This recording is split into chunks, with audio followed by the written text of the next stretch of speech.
Hello, this is McD the Beast, and this is McD Sports 4 coming to you today with recaps of the two first four end games. The other two, yesterday I did a recap on the other two games, FDU versus Prairie View A&M, and then it was Belmont versus Temple. So today we're going to do North Dakota State versus NC Central, and then we're going to do St. John's versus Arizona State. We're going to talk about the North Dakota State versus NC Central game first. Before I continue, don't forget to hit that thumbs up and please subscribe to the channel. That would be greatly appreciated.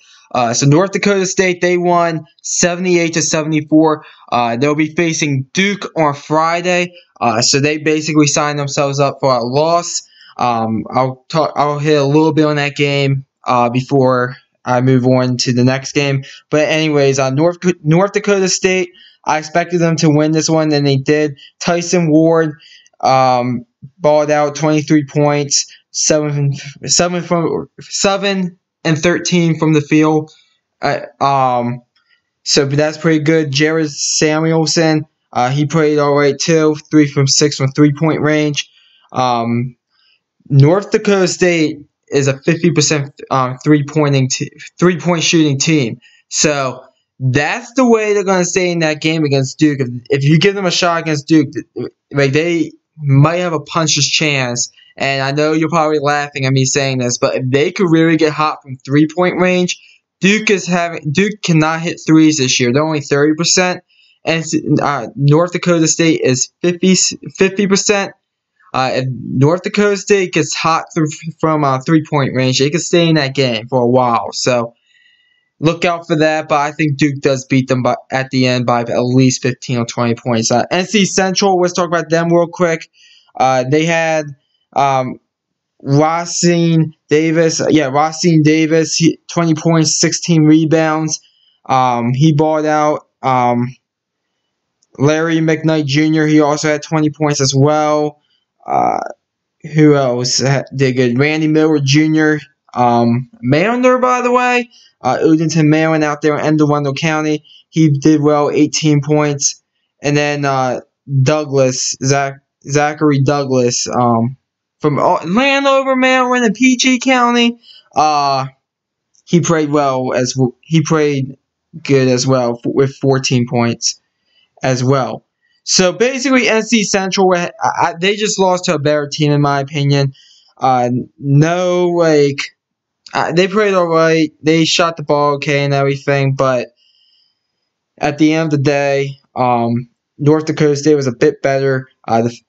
North Dakota State had 48% field goal percentage, and then NC Central had a 42. I mean, NC Central had a 42% field goal percentage. So basically, North Dakota State, they'll get their shot against Duke. They'll probably lose, but you never know. I mean, look at last year. The UMBC Retrievers, a Maryland team, beat Virginia. So we'll see what happens. Anyways, we're going to go off to the next game now. The one that just ended. St. John's versus Arizona State University. Arizona State, they won this one 74-65. Arizona State, I expected them to win this one kind of easily, and they did. They were up 38-25 at halftime. Players for the game for Arizona State include the guard Dort, Laguntas Dort. He balled out number 0. He was really the only player that really balled out for Arizona State. So Arizona State overall, they're just a better team. This is good for the Pac-12, by the way. This win, because the Pac-12 only had 3 teams out of 12 teams in that conference. Only 3 of them made the tournament. So this is very good for Arizona State and the Pac-12 in general.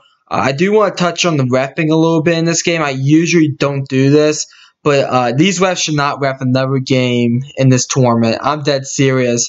I don't care which level it is, and I ref basketball games, by the way, so I know how it is being a basketball referee. I don't care what level it is. I don't care if it's NBA. I don't care if it's 3rd grade. There is no way a coach should be getting a technical foul for saying, what did he do? There is no way. I don't care if that coach has been grinding, or I shouldn't say it like that, but I don't care if that coach has been yelling at you the whole game, crushing you at every call. There is no way that a coach on any basketball level should be getting a technical foul for saying, what did he do? That's pathetic, and I hope this refereeing crew does not ref another game in the tournament. And that flagrant one on St. John's, I forgot who picked it up.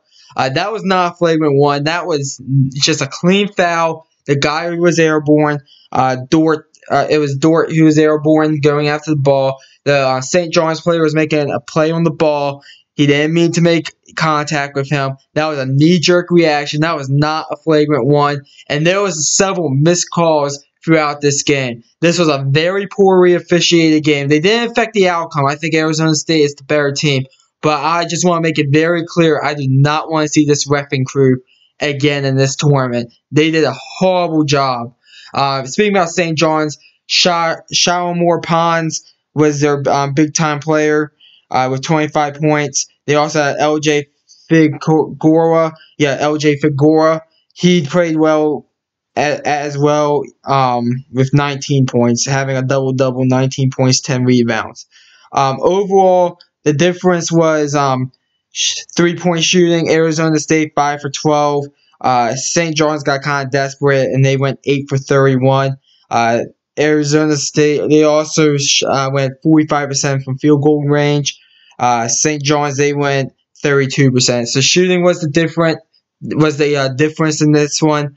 Arizona State's going to get the crack against Buffalo. I definitely give them a shot on beating Buffalo. In my bracket, I have Buffalo winning, but Arizona State would not surprise me if they beat Buffalo. This team definitely looked like the better team tonight, and I know it's just a play-in game, 11 versus an 11 seed, but that 6-11 matchup is usually prone to upsets, like 5 versus 12, 6 versus 11, 7 versus 10, 8 versus 9.